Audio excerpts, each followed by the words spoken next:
Katika jina la Yesu. Baba, nakushukuru. Asante kwa ajili ya pendo lako, asante kwa ajili ya msikilizaji mtazamaji huyu.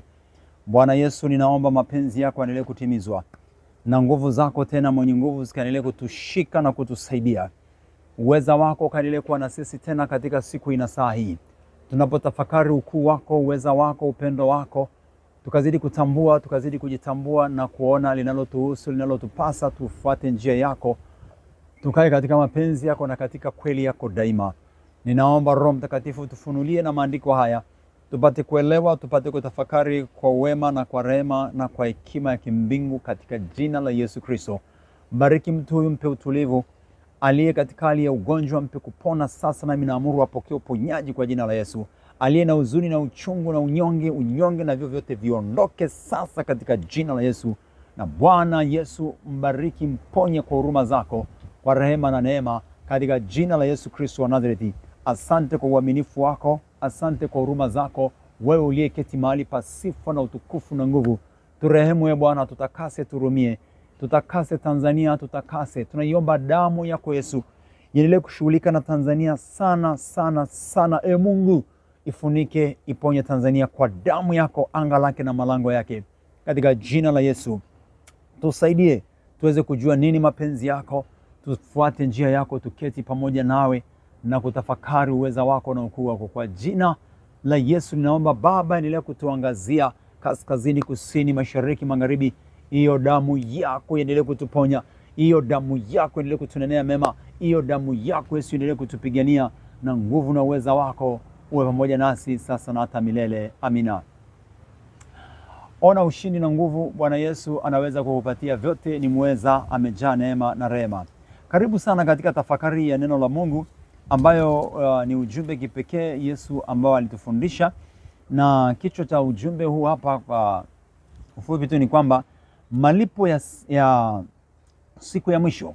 Ujumbe unatueleza juu ya malipo ya siku ya mwisho kwa kila mtu, malipo ambayo kila mtu atapata. Kila mtu atalipwa alichofanya, malipo ya siku ya mwisho. Kuna siku za mwisho na siku ya mwisho. Sasa malipo ya siku ya mwisho ambayo kila mtu atalipwa kwa kadri alivyofanya. Twende tuone neno la Mungu katika Mathayo 16. Mathayo 16, nianzie mstari ule wa 25. Mathayo 16 nianzie 25. Kwa kuwa mtu atakaye kuiokoa nafsi yake ataipoteza, na mtu atakayepoteza nafsi yake kwa ajili yangu ataiona. Mstari wa 26. Tuone sasa vizuri hapo zaidi. Kwani atafaidia nini mtu akiupata ulimwengu wote na kupata hasara ya nafsi yake? Au mtu atatoa nini badala ya nafsi yake? Kwa sababu mwana wa Adamu atakuja katika utukufu wa Baba yake pamoja na malaika zake, ndipo atakapomlipa kila mtu kwa kadiri ya matendo yake. Ndipo atamlipa kila mtu kwa kadiri ya matendo yake. Amina. Roho Mtakatifu tufunulie, tufundishe, tuongoze. Amen. Wapendwa, tutafakari vema. Tafakari vizuri, kwa sababu kuna watu wanaishi kwenye hii dunia kana kwamba wamefika, kana kwamba dunia ni ya kwao, kana kwamba vile hawajui kama kuna maisha mengine. Nataka nikwambie, tuelewe, ukiweza kutuma ujumbe na kwa wengine, posti na kwa wengine tuma, kwamba kila mtu ajue hii dunia tunapita. Na kama tunapita, pia tukumbuke kuna malipo ya siku ya mwisho kwa kadiri mtu alivyoishi na kutenda. Yesu anasema kuna watu wanapigania nafsi zao. Ndicho anachokieleza hapa, kwa maana ya kwamba ndicho anachokisema hapa anaposema kwa kuwa mtu atafaidia nini. Anasema kwani mtu atafaidia nini akiupata ulimwengu wote na kupata hasara ya nafsi yake? Sura 25 anasema kwa kuwa mtu atakaye kuiokoa nafsi yake ataipoteza, na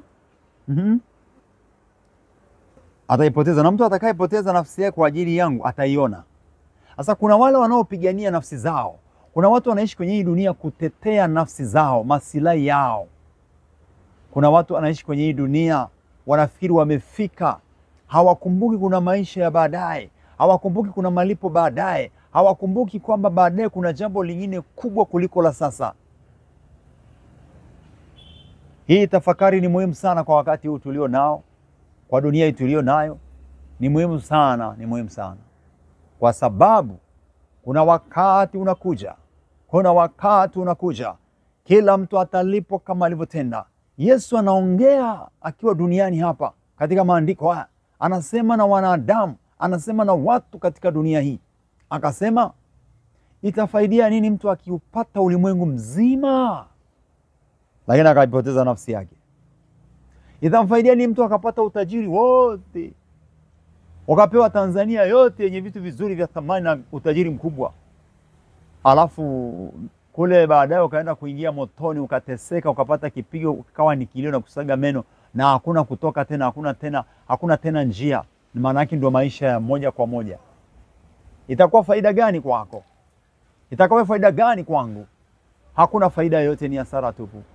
Sasa kuna watu wanataka wabebe dunia kama ya kwao, taifa kama la kwao. Kuna watu wanataka waishi kama wanavyotaka. Yesu anasema, itakufaidia nini ukapata ulimwengu wote? Kwa sababu kuna watu ambao hawajali watu wengine, wanawatendea wengine wanavyotaka, wanatesa, wanaumiza, wanadharau, wamepuuza, wanaona watu wengine kama sisimizi, kama tu kamnyama fulani tu. Sikiliza wapendwa, malipo yanakuja, malipo yapo. Iko dunia nyingine, au niseme uko ulimwengu mwingine ambao Bwana Yesu amekwenda kutuwekea tayari. Anasema iko dunia nyingine, iko ulimwengu mwingine, na anasema anakuja ili sasa apate kulipa kila mtu. Anasema hapa, anasema kila mtu atalipwa. Anasema, kwani atafaidiwa nini mtu akiupata ulimwengu wote na kupata hasara ya nafsi yake? Au mtu atatoa nini badala ya nafsi yake? Mtu atatoa nini badala ya nafsi yake? Yaani nini kitakachomshawishi Mungu? Nini kitakachomfanya Mungu afurahie, akubali? Nini zaidi ya nafsi yako? Zaidi ya nafsi yako ni nini? Sasa kuna watu wanapoteza nafsi za watu. Utalipa nini badala hiyo nafsi? Haya, alafu anasema mstari wa 27, kwa sababu mwana wa Adamu, yaani Yesu, atakuja katika utukufu wa Baba yake pamoja na malaika zake, ndipo atakapomlipa kila mtu kwa kadiri ya matendo yake.